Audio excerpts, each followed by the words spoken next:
Em 1939, desencarnou-se um de meus irmãos, José Cândido Xavier, e deixou, sob a nossa responsabilidade, a viúva com 2 filhinhos. A viúva de meu irmão era uma moça extraordinariamente humilde, extraordinariamente bondosa, e em 1941 ela foi acometida de grave distúrbio mental. O assunto é longo e eu vou resumir para que não venhamos a tomar muito tempo.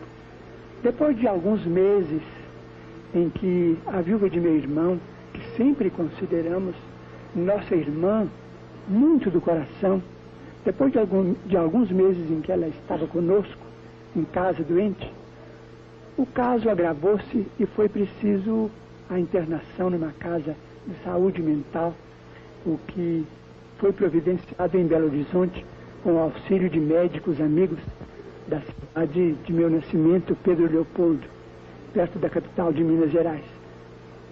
Acompanhei minha cunhada, a quem eu sempre dispensei muita consideração e muito carinho. E depois de interná-la nessa casa de saúde mental, observando o estado de muitos enfermos que estavam ali, naturalmente abrigados, com muita segurança, com muita proteção, muita assistência, mas voltei para a nossa casa com o coração muito abatido. Então, era noite e o segundo filho de minha cunhada, com meu irmão, era uma criança paralítica. A criança chorava, então eu me enterneci muito ao ver que o pequenino estava sem a presença materna. Sentei-me, comecei a orar e as lágrimas me vieram aos olhos, pensando em meu irmão desencarnado, muito moço ainda, na viúva, tão cedo assim, numa prova tão difícil, e sentindo a minha incapacidade de dar a ela a assistência precisa, senti que a minha emoção era muito grande. Então, achegou-se a mim o espírito de nosso Emmanuel e me perguntou por que é que eu chorava. Então eu disse a ele que naquela hora eu me enternecia muito por ver minha cunhada viúva numa casa de saúde mental, em condições assim precárias. Então ele disse: não, você está chorando por seu orgulho ferido. Vocês aqui têm sido instrumentos para a cura de alguns casos de obsessão, para a melhora de muitos desequilibrados.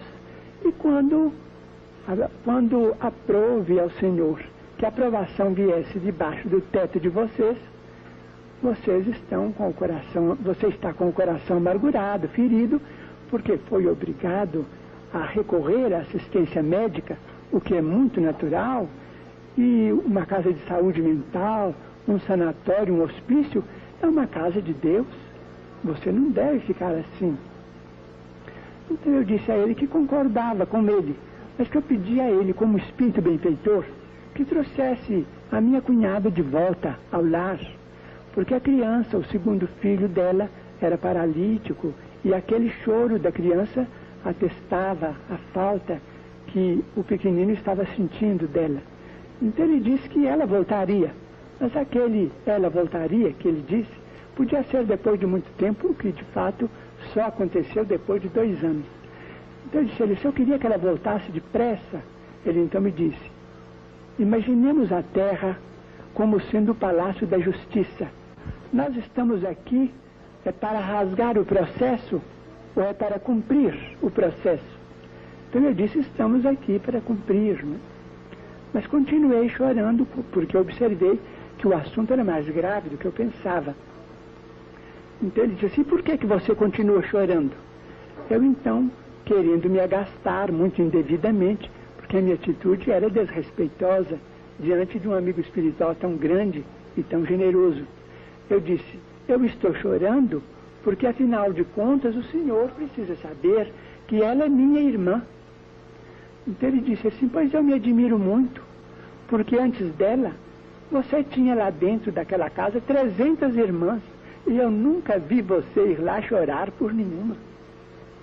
A dor Xavier não é maior do que a dor Almeida, do que a dor Pires, do que a dor Soares, a dor de toda a família que tem um doente.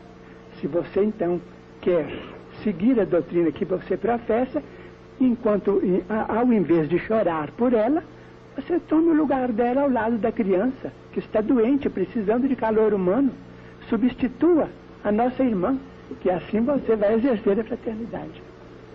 Foi uma lição que eu não posso esquecer.